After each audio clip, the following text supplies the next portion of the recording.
Welcome in to the opening line report. Less than a week away from the Super Bowl. We're going to get into, well, all things Super Bowl today. Teddy covers. Joining me, I'm Kelly Stewart, WagerTalk.com. Teddy, we've got lots to talk about, but off the top of the show, we got to walk back a little something from last week. Sure. I mean, like we do with every show, we want to start with what the opening line is. It's called the opening line report for a reason. And I gave out an emergency betting alert last week on this show. That was as wrong gets. And when that happens, I got to investigate and figure out why. And of course, I got an explanation for exactly why that happened. But let's start with what the markets are doing right now. What have we seen since the opener? From a side standpoint, not much. There was a little bit of Seattle money early. Since that time, there are still a couple of fives out. There's a handful of minus fives out there, mostly 4.5s. Some of the 4.5s are with juice. At this stage, it looks like it's a two-way action game. Seattle's taking a little bit more money than New England, but it's not a game where we expect to see the books get sided. It's very clear, however, and we'll talk about it again when it comes to the emergency betting alert issue from last week. There is significant sharp support for the favorite in this ball game, and that explains at least part of the reason why my EBA was wrong. From a total standpoint, we've seen a little bit of under money come in. So a little bit of Seahawks money at the open, nothing much since, still 4.5, 5, just about everywhere. From a total standpoint, we've seen a little bit of under money. There were some 46s out there. Those aren't there anymore. They're 45.5. The market split between 45 and 45.5 right now. So we've seen a little bit of under money come in. And of course, when you talk about Super Bowl figures, a little bit of under money is actually a lot of under money. But we've seen under money come in, but not anything crazy in that regard where we're seeing the line to just dive. So a little bit of Seahawks money, a little bit of under money, and the books are anticipating two-way action side in total as we go into the weekend, as we go into the week, obviously with 90% of the wagers coming the last 48 hours before kickoff.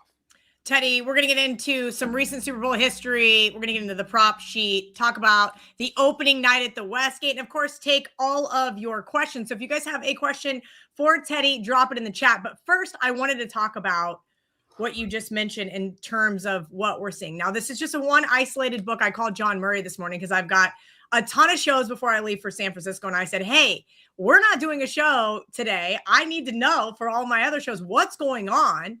And he said, Crack and I called him last week live on the show and said, hey, would you take $500,000 right now? And he said, no.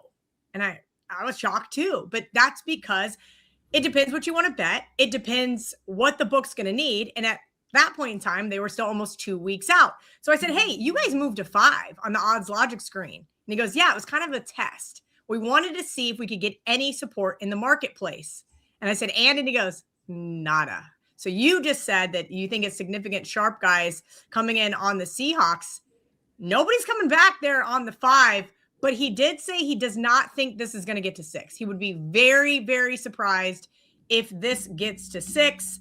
And you mentioned as far as the total goes, and he said, hey, we're not going to book to need the under. And I said, why not? And he goes, because we've got 60% of our handle on the props. And guess what? 80% of those are all on the over. So he said, it doesn't matter. We're going to be rooting for the under one way or another. We don't necessarily need to book for that side. So just a couple of things worth noting there. And that's a really interesting point. All right. That is better than, especially for you casual guys out there. This is from the sportsbook director at the Westgate Superbook, talking about how, we already have all of this other action that's pointed over, so we don't need to take a position over here towards the over. And those type of little nuances, they're meaningful, and certainly when it comes to why this book has posted this number at this time, it's very meaningful. And when it comes, of course, but I haven't explained away my my emergency betting alert that was wrong. Oh. Yeah, which I have to do right off the bat. Because last week I'm like, this is what happens in every Super Bowl. In every Super Bowl, those who are betting the favorite bet the favorite minus the points.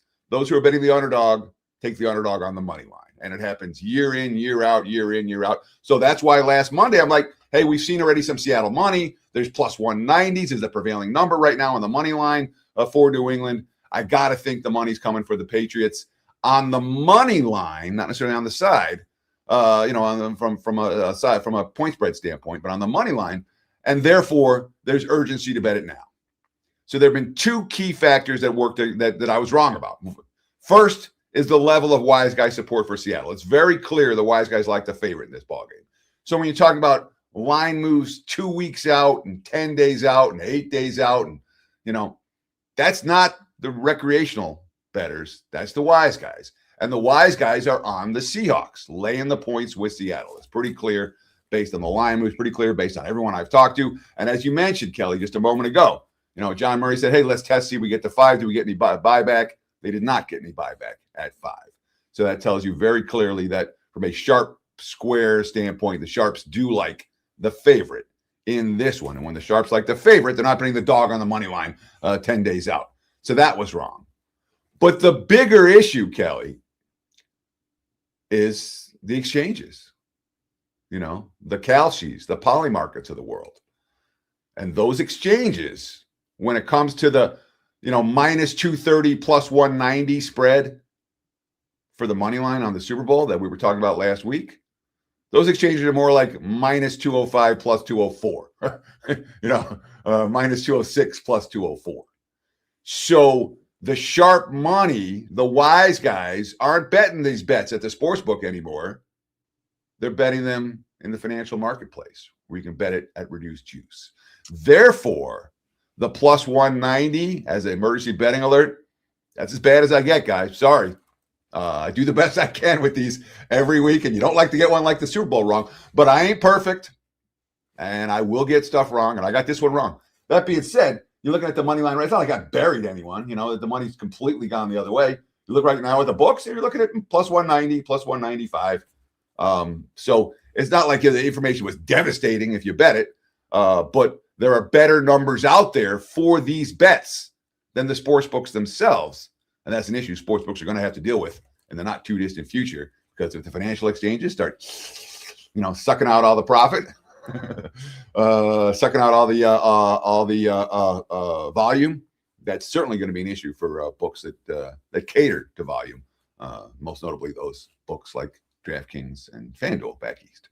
Teddy, you and I could do an entire show on the financial market things, the poly markets and the Kalshis of the world, but we're going to digress because it is Super Bowl week. But I got lots to say there. And I think that's why we're starting to see places maybe like the Westgate Superbook, the legal books doing reduced juice. Right now, they're minus 108. On Friday, they're going to minus 105 for the game. I mean, we're talking 5 cents on every dollar they're willing to give up to say, hey, come on over here and bet this game with us. So I think that is something we're going to start to see maybe from some other books, maybe not the big ones like the DraftKings and FanDuels of the world, but definitely I could see Circa probably jumping on board with that as well.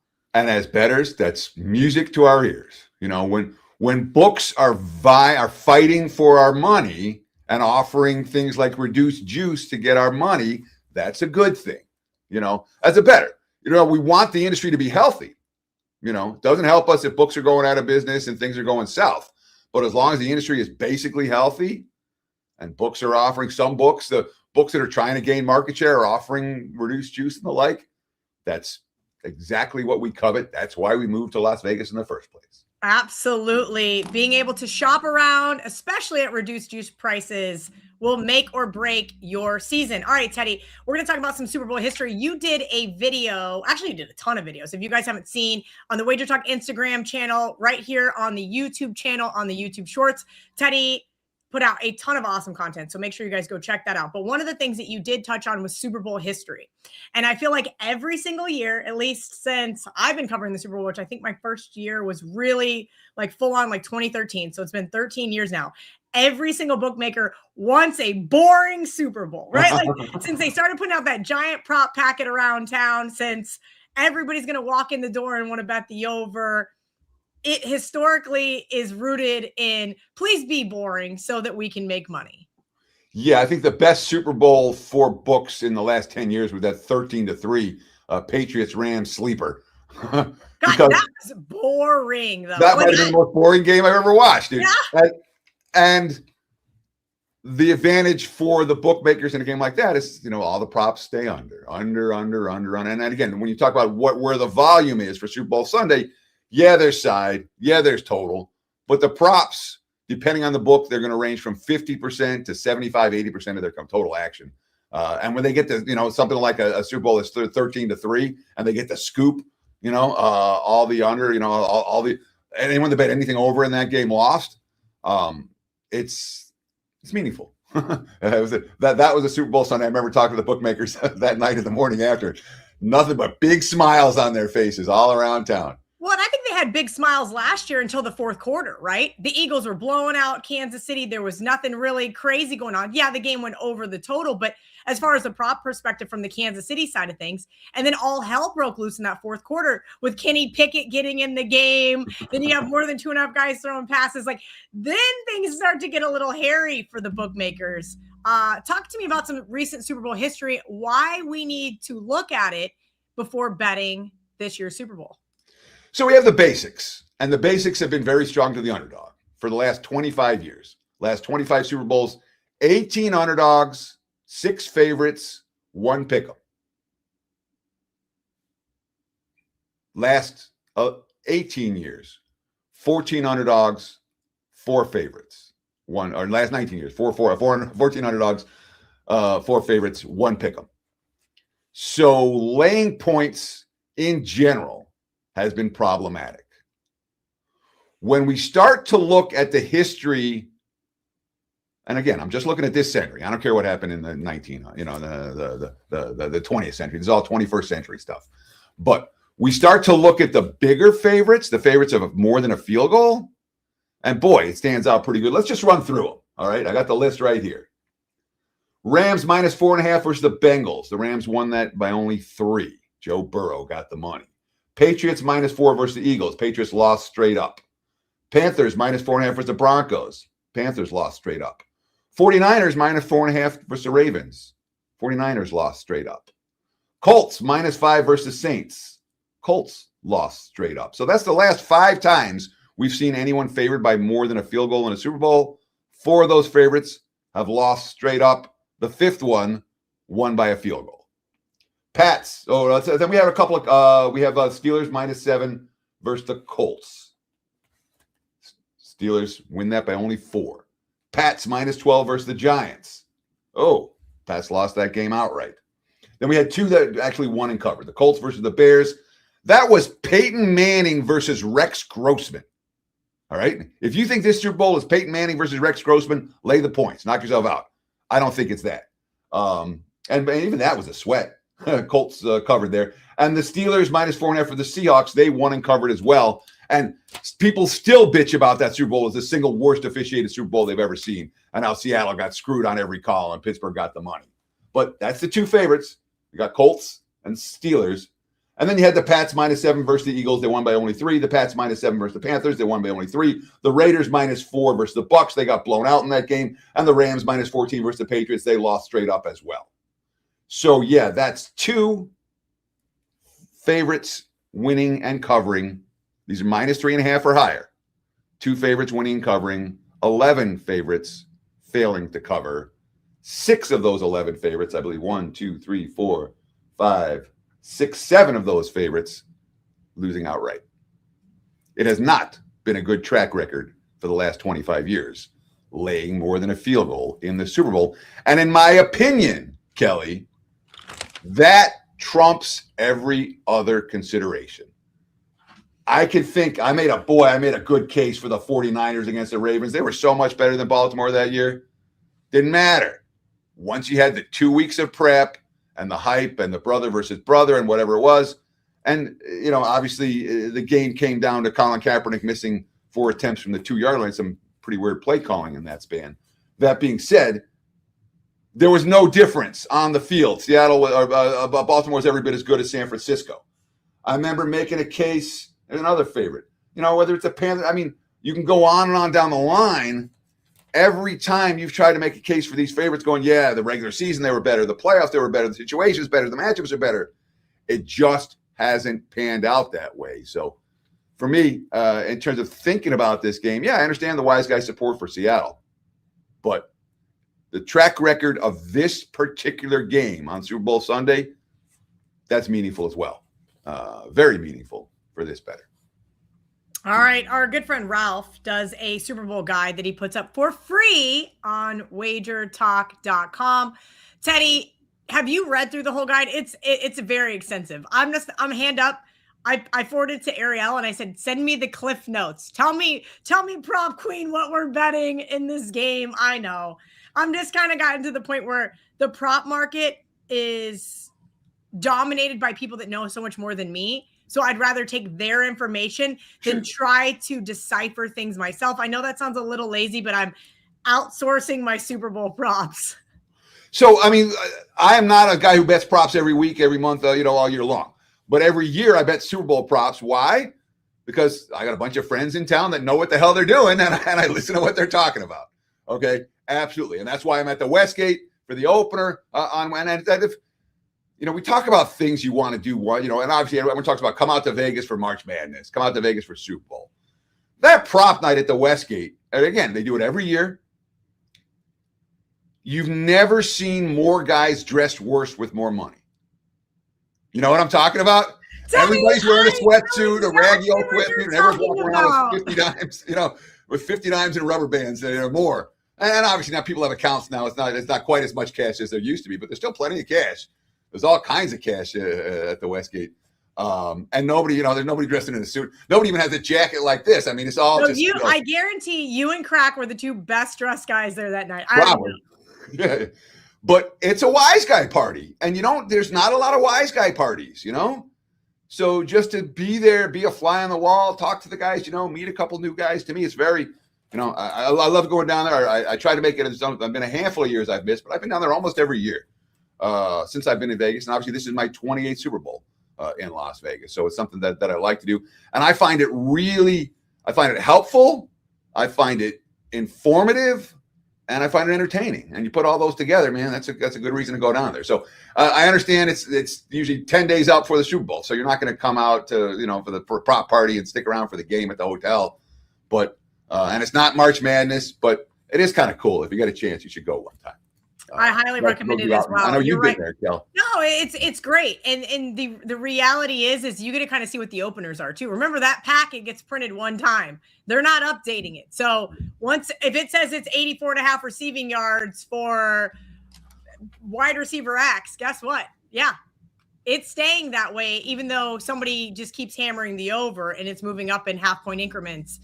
So remember, the latest ones are going to be updated on the app or in person on the giant board. Teddy, you got that packet almost a week ago now. How many bets did you make that opening night? So opening night, I didn't make any bets. That's not my MO. Okay. That's not how I do it. I want to see where the money's going. I want to track my own stuff. I want to pay attention. And of course, I took a shit ton of notes. Look at this, look at that, look at just like I do every single show that I do. I something's of interest in me, I write it down. Sure. I don't go back. And because also, I mean, so some of the guys that I'm hanging with down there, the Frank B's of the world, some of the best bettors in the world. But me, I can't take anyone. I whatever someone gives me, I can't. I'm not blindly betting what other people tell me. That's not how I got this job, and that's not how I'm going to keep this job. I got to do my own work. So when I get info from all these, I go home and I do my work with it. And then what we have is the Teddy covers legendary prop report. I call it the Dirty Dozen this year. It's posted right now. I put it up yesterday on my homepage, w.buzz/TC. So we got the side up. You guys are probably pretty confident. I was just getting ready to ask that. I'm not going to tell you what my side bet is, but I think you know. You did bet the side. What's that? You did bet the side then. Of course. Okay. I opened the show talking about recent Super Bowl history and talked about how I thought that probably trumped any matchup advantages. So I'm not going to tell you guys who I bet, but if you're paying attention, you probably know who I like on the side. You guys can read between the lines from Teddy. Exactly. So anyhow, that's up on my page right now at WagerTalk.com, and the 12 props and the key with the props, I'm going to get graded on 12 of them, but with many of the write-ups, I wrote, you can get at this prop this way, you can get at this prop that way. If you can't find this one, look for this number. So it gives you some flexibility to look around, and because some of these props are a pain in the ass to find, and it's a mix between player props and what I'll call general props. The first score of the game will be, first play of the game will be, that type of stuff. And so it's about the split between the two. But 12 props in total, but honestly, if you look at that report, you can probably get 20 bets out of it pretty So easily. they're not going to be getting the coin toss from you, Teddy. I did not give a recommendation on the coin toss. If you'd like to bet the coin toss, I do have advice, and it's serious advice. If you want to bet the coin toss, yes, for the love of God, bet at reduced juice somewhere.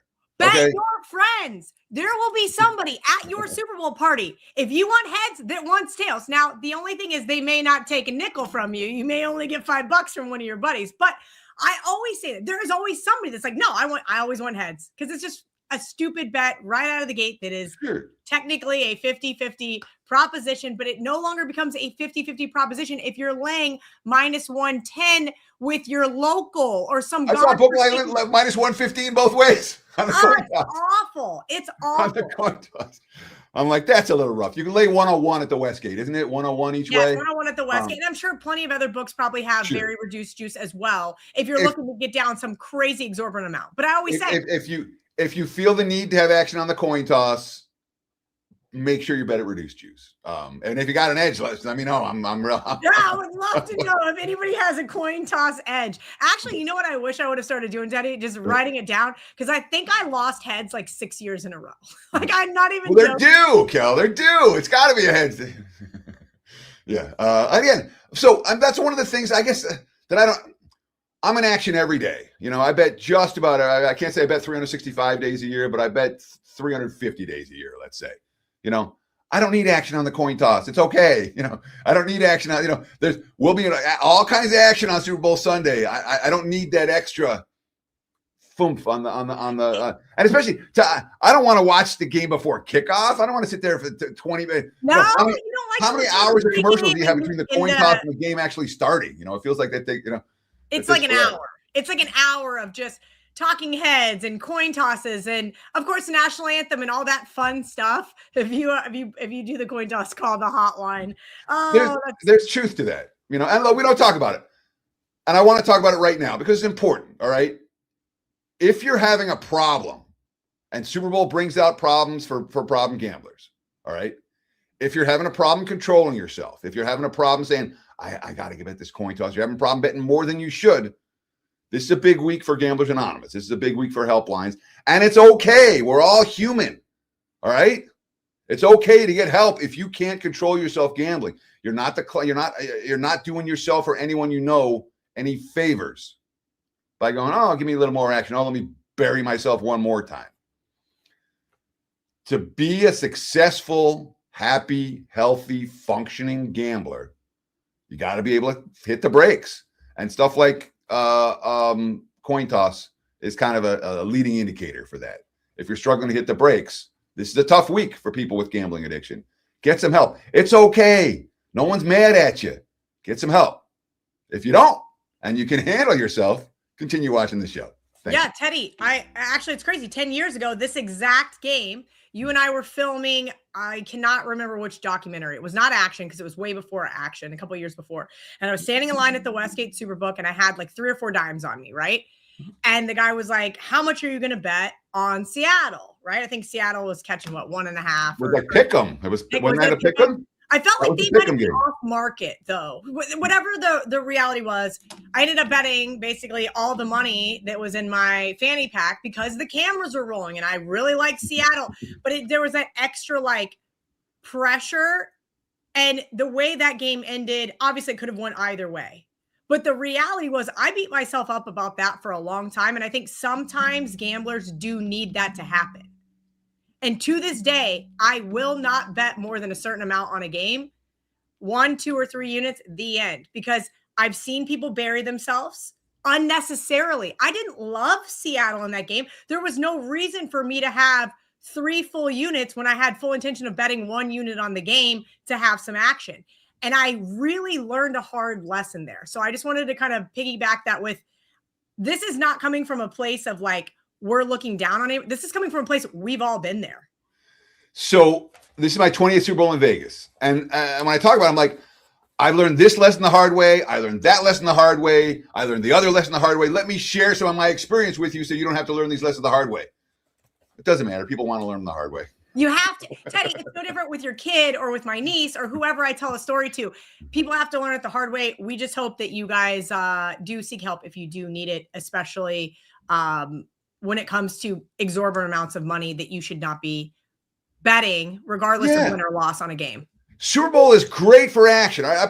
I put out these props. All right, I put out a dozen. I call it the Dirty Dozen, and they're all a quarter of a unit. All right, little bit of action here, action there, action everywhere. It is a sport. It's the Christmas for sports bettors. It's our holiday. All right, we should enjoy it, but for the love of God, don't be betting money you can't afford to lose, and keep your unit sizes small. And if you keep your unit sizes small, you're fine with any of this stuff. You really are. But like Kelly said, and I remember that and it's weird. I don't remember who we were on air with that day either. But I feel like I know you were there. I was Netta was there. You were there. I was there. We're all at the Westgate Super Bowl. Wasn't Crack there? I think that was just action, because I think that was one of the first times I had met you, because I hadn't started working for WagerTalk yet. No. I remember with Malinsky meeting you, and we had you do that. What we were trying to do, we were pitching Fox to try to do a sport. Yeah, we were trying to do Wager Talk Today on Fox in 2014 or something. It was. Oh my gosh! Yeah. And I had you down at doing for the pilot that we shot. That's right. But the fact that we were already connected then, I think that was 2014. I already knew you then, so I've known you for longer than I think, Kel. I think so. I think you're right. Wow. Anyway, blast from the past. Thanks for making me feel old, Teddy. Get back into a little bit more of some of the prop stuff that you're going to have, what people can expect from you, and ultimately where they should be looking for value on this giant prop sheet. I mean, you guys all did different videos. Marco said, hey, avoid these bets. You said avoid soccer bets, things like that. Like, when diving into this extensive prop sheet, where should people be looking and where should they be avoiding? So, yeah, and you talked about the videos that we just shot for Instagram, and I was really excited about what these guys were doing. But of course, when you're doing those type of videos, you got to hype a little bit more. So I came with a bunch of energy and a bunch of this is what we got, and that apparently carries well for these videos, because we've gotten a ton of views already.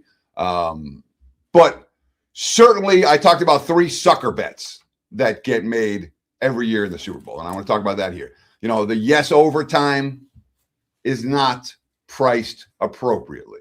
All right, and I know people are always looking to bet a little. In general, the recreational bettors want to bet a little to win a lot. In general, the wise guys are very comfortable betting a lot to win a little. So the big plus prices out there, will there be an octopus? Will both teams get a safety? They're sucker bets. They're bets with they're offering these big payouts that are unlikely to cash. Overtime, 2-point conversion, safety, or the 3 that I mentioned. But certainly series history tells us a lot. Or recent history tells us a lot about what we can expect. First play of the game. We've seen a run 4 straight years, 6 of the last 7. We have 2 quarterbacks who've never played in a Super Bowl before. I'm expecting a run first play of the game here. That's one. Team that scores first wins. This one actually is not nearly, you would assume that's a yes. That's not a yes. That's 5-5 last 10 years. Team to score first wins. You get a plus price on the no. That being said, team to score last wins. Last year, that streak finally ended with the team to score last wins, because KC got the money. But prior to that, I think it'd been a dozen straight years where the team to score last had won. Score first 6 minutes of the game, and you can find all kinds of odds on this. You can find Seattle to punt before they score. You can find New England to punt before they score. You can find no score first 3.5, 4.5, 5.5, 6.5, 7.5, 8.5 minutes of the first quarter, and they all have different prices attached to them. That's the type of bet I wouldn't argue with a ladder. So first score last year came with 6:18 left in the first quarter. First score the year before, no scoring in the first quarter at all. You had a quick score, and that 38-35 Chiefs-Eagles Super Bowl, both teams scored touchdowns on their first drive. That's been the exception rather than the rule. Before that, no, and no the previous 6 years. So that's 8 of the last 9. No score first 6 minutes of the game. We've seen relatively low scoring starts. The 3 unanswered scores prop. That's one that I always like to talk about, Kel, because that's one. When I first moved to Vegas, that was like the wise guy prop. Ooh, 3 unanswered scores, lay minus 160, lay minus 180. And I used to lay it every year, and then all of a sudden I started losing with it. And I kept losing with it. And that's another one that's 5 and 5 over the last 10 meetings. And when you're laying minus 160 on a prop that's 50-50, that's problematic. I no longer bet the wise guy prop of, one team will have 3 unanswered scores. And especially if I like the underdog in a game like this, that's another reason not to make that bet because you think the dog is going to hang. Defensive or special teams touchdowns. Now, this, we talk about defense special teams. That used to be a sucker bet. And in the modern era, I've seen 6 and 6 the last dozen Super Bowls. The modern era, we have seen plenty of defensive and special teams touchdowns. We can go back to, Bears Colts with the special teams TD in that ball game. So it's certainly not an automatic no. And again, you get a plus price on the yes. Most of the sharp guys I know consider this a sucker bet to bet the yes on the defense special team touchdown because the odds aren't right. Maybe, but it's been cashing. Just like the 2-point conversion attempts. The attempt is not what I want. If I'm betting 2-point conversion, I want 2-point conversion made because that's one, obviously, that we've seen attempts on a consistent basis. What have we seen at the 2-point attempts 3 of the last 4 years, 6 of the last 10. But when you look at the made, it's only cashed twice in the last 8 years. So the made much lower than the attempted. The plus prices on missed extra point. No, I don't want. The plus price on overtime. No, I don't want. And we have seen 2 Super Bowls in the 60 go to overtime, but not a whole lot of them. Will a quarter be scoreless? That's always an interesting one. And you get a plus price on the yes, a big plus price. And what do we have? Shoot, we've seen 4 times in the last 8 Super Bowls, at least one quarter go scoreless. Seen under money coming in this one. So that's one worthy of note. Should I keep going, Kel? I can go on and on here. We got nothing but time, Teddy. We have 27 minutes until Wager Talk today. We got some questions in the chat I would love to get to as well. So if you've got stuff that you have to share, I'm just over here taking notes because guess who's going to be on Radio Row tomorrow? So I need to make sure that I'm prepared for a lot of the stuff that is in the prop guide. But again, I'm getting the cliff notes here from Teddy. Sure. You got to, so the game decided by exactly 3 points. 3 of the last 4 years has been decided by exactly 3 points. Longest touchdown, 3 of the last 4 years have been 45 or over. That being said, the 3 years before the last 4 years was all run plays as opposed to pass plays. And that one game, the 13-3 riveting game we were talking about, the longest touchdown of the game was 2 yards. What was the 82-yard interception return touchdown? The longest one of the game for? Oh, that was New England, Atlanta. Yeah, thanks for. Oh yeah. Yeah. Speaking of having a dog in that one, that was there's just certain memories, like you said, like we talked about the Patriots Rams Super Bowl being the worst in terms of like action. That second half, had I been on the Patriots, like everybody in the room I was watching that game with, I had just left Waste Management. I was at my buddy Colt's house in Scottsdale, and everybody had a Patriots ticket. Like, just imagine me sitting there with my Falcons ticket going, I'm in hell. Like, that was a crazy Super Bowl where exactly what happened. I mean, that had to bury the books there late. Yeah, so that was one. And I remember watching, so I was watching with Kara, my wife. We had a friend's house, and it was a lot of fun. It was like Todd Dewey, Todd. Yeah. Yeah. There are a bunch of guys there. And it was at this point it was 28-12, and the Patriots fans were starting to get excited. And I'm like, sweetheart, we got plus 3.5. I'm like, Kara, I've watched enough football. I'm like, this game is over. Okay, they need 2 touchdowns and 2 2-point conversions. And look, we're already in field goal range. And of course, then they weren't in field goal range, and they got 2 touchdowns, 2 2-point conversions, won the toss in overtime, and went to march the game. And that's that will happen once or twice in a lifetime. But that game was over. You play that game 100 times, and the Patriots will win once or twice, and they won that one. So it sucked. That's one that's one. But there's not a Super Bowl I don't remember. Not a Super Bowl I can't tell you who I had, what happened in the game. they stand in your brain in a different way than the regular season games do. Oh, they absolutely do. For whatever know. reason, they are a lot more memorable. You mentioned that you were on the 49ers. I was on the Ravens in that game. We were at the Westgate Superbook. I was with my buddy Jeff, and then like the lights go out. Yep. And we're like, what is happening? Like, how can you not remember that the electricity went out at the Super Bowl? It's like such a weird, like every single year, there's something that's ingrained in your brain that makes you exactly remember that. I'll never forgive the comment section. I'll never forgive Kyle Shanahan for his play calling in the second half. See, that's how you guys remember it. Teddy. They're already in field goal range. That's what I said. I literally said to John Kerr, I'm like, relax. They're already in field goal range. They need 2 touchdowns and 2 2-point conversions just to get to overtime. And we're already in field goal range. Yeah. Well, let's hope that the Patriots, for my sake, figure out how to play some really good goal line defense again. Do we want to get to some of these questions here in the chat? Yes. Now is a great time to do it. Right. I just want to make sure I answered. We went through everything. So we talked about the emergency betting alert and why I was wrong. We talked about the recent history of the Super Bowl. We talked about the prop sheet. We talked about the Westgate on opening night. Absolutely. Let's answer quick. Okay. All right, we'll go to Sean first. What about fourth down conversions at 2.5? Here's where, Teddy, that I don't understand calculating some of these prop juice points, right? Like how you mentioned 3 unanswered scores is now. I remember when I first came to Las Vegas, I think I laid minus 140 with it when someone told me to bet it way back in the day. Like a poker player was like, Kelly, bet this. And it was that was a lot of juice for me. Like, remember, but that was the wise guy prop. That was like the secret hidden prop that you're like, oh, it's really cool. It always cashes. These guys bet the minus price, you know. But remember that being like when I first moved to town. In 98, 99, people were like, this is the one. That's the prop, you know? And I was like, yeah. And I get it.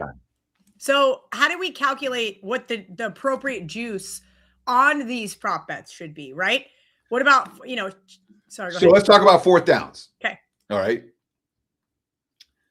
In the NFL this season, you know what team converted the fewest fourth downs? I think it's the Patriots. Seahawks. Oh, it's the Seahawks. Okay. Seven conversions for 12 attempts full season. So when I'm confident, and that's a coach believing in his defense. We can punt. We'll get the ball back. So when I have one of the 2 teams that I don't think is going to attempt a fourth down conversion, I ain't betting over 2.5. It's not going both ways. I can only play under with that prop because I don't think Seattle goes for it. Okay, if you don't think Seattle goes for it, then we need the Patriots to go for it 3 times, and unless they're down significantly, part of that game script is in your handicap too in this whole thing, right, Teddy? Like how you see the game playing out, then correlating that with your prop bets and things like fourth down conversions. All right, Mad Max. Sorry, Teddy.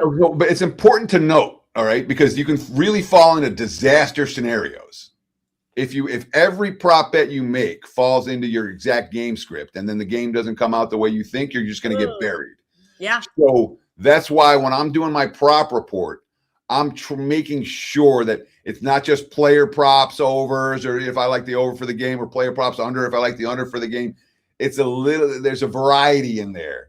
So even if a piece of your game script is wrong, you don't lose every bet that you make. That's the goal. All right. One of our WagerTalk insiders, Mad Max, is questioning Drake May's arm health. Have you heard anything in regards to, is he healthy? I mean, I feel like we get to the point midway of the season, right? All season long, we heard, or all summer long, Matthew Stafford's hurt. We get to the midway point of the season, we're like, Matthew Stafford's not that hurt. We've been hearing Drake May's arm has been hurt all playoffs. We've been hearing that Sam Darnold, I think it's his side or his groin or somewhere oblique is hurt, right? I haven't heard that all week long, but I have heard an awful lot about Drake May's arm. Yeah, and Drake May also had the flu, which is not necessarily the best scenario. Or he missed a day of practice for sickness as well, which could obviously maybe help the other injury. But when you hear rumblings and bumblings, it could mean something. All right, this time of the year. That being said, don't forget, there is no bigger hype event in American sports than the Super Bowl.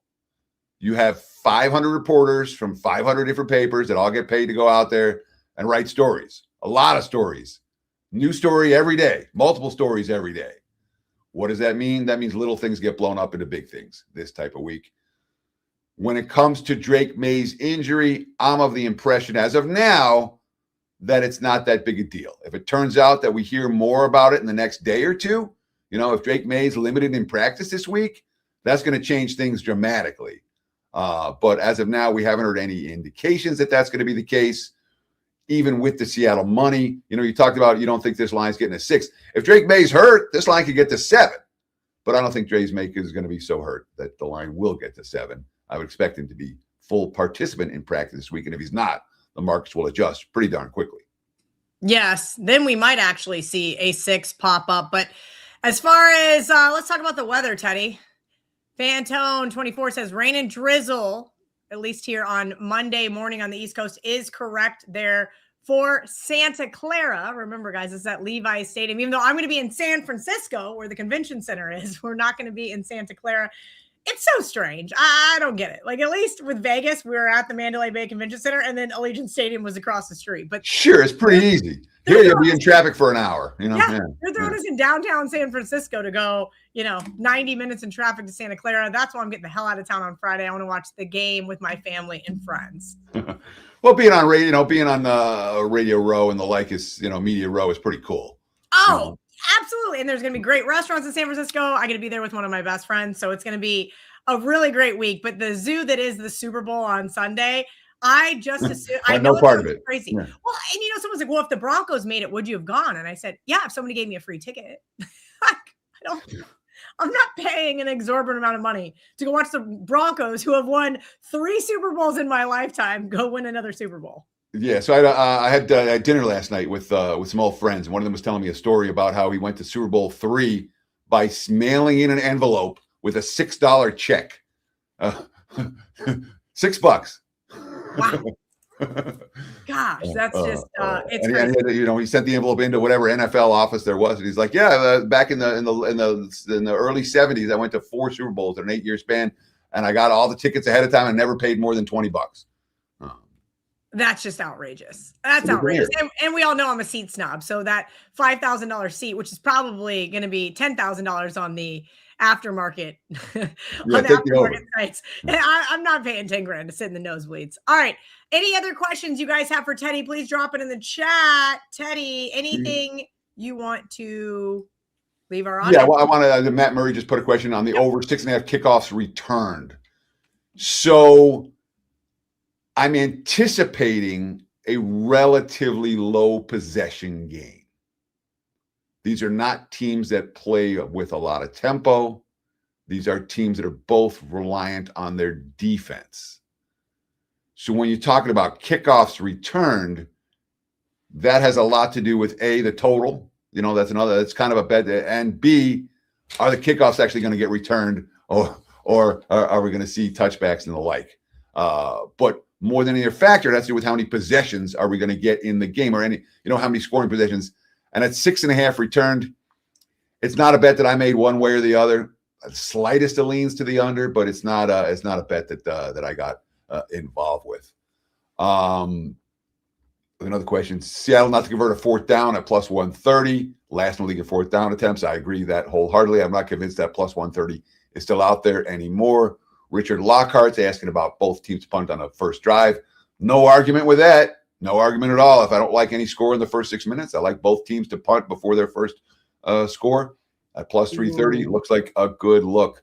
Where can I find that? So one of the issues with finding props, and Richard, thank you. I really appreciate the questions, guys. Thank you, Richard. One of the issues with props is where to find them, how to scroll down, where are they listed in the props. What I did on my prop report was I put the number from the Westgate. I don't know if that's helpful in any way to anyone, but it might be. But you got to dig around for them and stuff. And that's why also I made sure that in the prop report, I'm like, you can get it this way, you can get it that way, you can get it the other way. If you can't find one prop, you can find another prop that's comparable and still get the essence of the wager that we were trying to make. Awesome stuff. I hope you guys have a very profitable Super Bowl. Teddy, anything you'd like to leave our audience with before we get out of here for Wager Talk today? Yeah, so come back next Monday. Next Monday's show, it's as fun a show as we get. We'll get Kelly all pissed off about whatever happens on Sunday, and we'll go through what happened in terms of props. We'll grade a bunch of props on air, and we'll go through the futures, the early futures for next year, which is then I'll give some of my thoughts on which teams I think are on the way up and which teams are on the way down. It's a lot of fun. It's a great show. Next Monday, as for this week's show, boy, I want to thank you guys again. You're a terrific audience. You're beautiful. Don't ever change. But really, the comments and the feedback I get from you guys every week is overwhelming sometimes. I appreciate your support. Thank you. And good luck with the game. And again, I don't want to overemphasize this. Bet with your head, not over it. This is a week bettors get in trouble. If you're struggling, get some help. It's okay. Thank you. Cheers. All right. Up next is Wager Talk today. Andy Lang, Dan Alexander. Thank you to Teddy Covers. Thank you to everybody watching us live as well as on the replay. If you have a question regarding the Super Bowl, maybe, just maybe, Teddy will jump into the comments section today and get you guys some questions answered. I will try to do the same on my flight tomorrow. Good luck this week, and we'll see you next Monday.